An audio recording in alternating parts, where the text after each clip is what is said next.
ಕಾಲ ಒಂದು ನದಿ. ನಾನೆಂದಿಗೂ ಮುಳುಗದ ಆ ಕಲ್ಲು. ನನ್ನ ಹೆಸರು ಅಶ್ವತ್ಥಾಮ. ಕುರುಕ್ಷೇತ್ರದ ಬೂದಿಯಿಂದ ಹುಟ್ಟಿದ ಶಾಶ್ವತ ಶಾಪ ನಾನು. ಯುಗಗಳು ನನ್ನನ್ನು ಹಾದುಹೋಗುತ್ತವೆ, ಆದರೆ ನಾನು ಇಲ್ಲೇ ನಿಲ್ಲುತ್ತೇನೆ. ನನ್ನ ಹಣೆಯ ಮೇಲೆ ಎಂದಿಗೂ ವಾಸಿಯಾಗದ ಗಾಯವಿದೆ.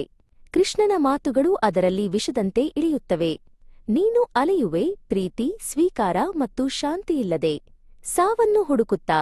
ಪ್ರತಿ ಮುಂಜಾನೆ ಈ ಮಾತುಗಳು ನನ್ನ ಕಿವಿಯಲ್ಲಿ ಮೊಳಗುತ್ತವೆ. ಯುಗಗಳು ಬದಲಾದವು. ಸಾಮ್ರಾಜ್ಯಗಳು ಉದಯಿಸಿ ಅಸ್ತಮಿಸಿದವು. ಮಣ್ಣು ಕಲ್ಲಾಯಿತು, ಕಾಡುಗಳು ನಗರಗಳಾದವು. ನಾನು ಮಾತ್ರ ಬದಲಾಗಲಿಲ್ಲ. ನನ್ನ ನೋವು ಕೂಡ. ನಾನು ಕಂಡ ಇತಿಹಾಸದ ಪುಟಗಳಲ್ಲಿ ನನ್ನ ಹೆಸರಿಲ್ಲ, ಆದರೆ ಅದರ ಪ್ರತಿಕ್ಷಣದಲ್ಲೂ ನನ್ನ ಉಸಿರು ಜೀವಿಸುತ್ತದೆ.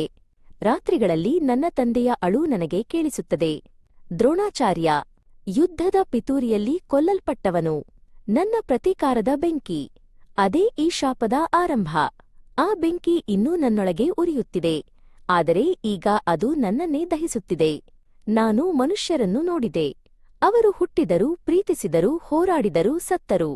ಅವರು ತಮ್ಮ ಚಿಕ್ಕ ಜೀವನದಲ್ಲಿ ಅರ್ಥವನ್ನು ಕಂಡುಕೊಂಡರು. ನನ್ನ ಅನಂತ ಜೀವನದಲ್ಲಿ ನಾನು ಶೂನ್ಯವನ್ನು ಮಾತ್ರ ಕಂಡುಕೊಂಡೆ.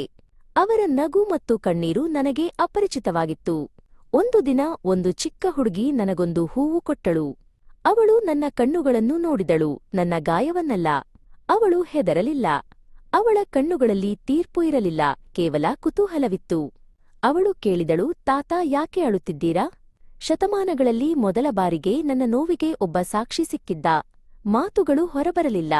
ನನ್ನ ಒಣಗಿದ ಕಣ್ಣುಗಳಿಂದ ಕೇವಲ ಕಣ್ಣೀರು ಹರಿಯಿತು.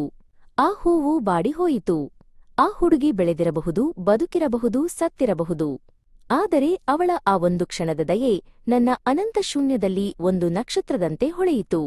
ಅದು ನನ್ನ ಶಾಪವನ್ನು ಬದಲಾಯಿಸಲಿಲ್ಲ, ಆದರೆ ಅದನ್ನು ಸಹಿಸಿಕೊಳ್ಳಲು ನನಗೊಂದು ಕಾರಣವನ್ನು ನೀಡಿತು. ನನ್ನ ಶಾಪ ಒಂದು ಶಿಕ್ಷೆಯಲ್ಲ, ಅದೊಂದು ದೃಷ್ಟಿಕೋನ. ಜನನ ಮತ್ತು ಮರಣದ ನಡುವೆ ಮನುಷ್ಯರು ತೋರುವ ಪ್ರೀತಿ, ದಯೆ ಮತ್ತು ವೀರತೆಗೆ ಶಾಶ್ವತ ಸಾಕ್ಷಿಯಾಗುವುದೇ ನನ್ನ ವಿಧಿ. ನಾನು ಅವರ ಕಥೆಗಳ ಮೌನ ಕಾವಲುಗಾರ. ನನ್ನ ಗಾಯ ಎಂದಿಗೂ ವಾಸಿಯಾಗುವುದಿಲ್ಲ. ನನ್ನ ಪ್ರಯಾಣ ಎಂದಿಗೂ ಮುಗಿಯುವುದಿಲ್ಲ. ಆದರೆ ಈಗ ನಾನು ಒಂಟಿಯಾಗಿ ಅಲೆಯುತ್ತಿಲ್ಲ. ನಾನು ಮಾನವಕುಲದ ನೆನಪುಗಳೊಂದಿಗೆ ಅಲೆಯುತ್ತಿದ್ದೇನೆ. ನನ್ನ ಹೆಸರು ಅಶ್ವತ್ಥಾಮ. ನಾನೊಂದು ಶಾಪವಲ್ಲ, ನಾನೊಬ್ಬ ಸಾಕ್ಷಿ.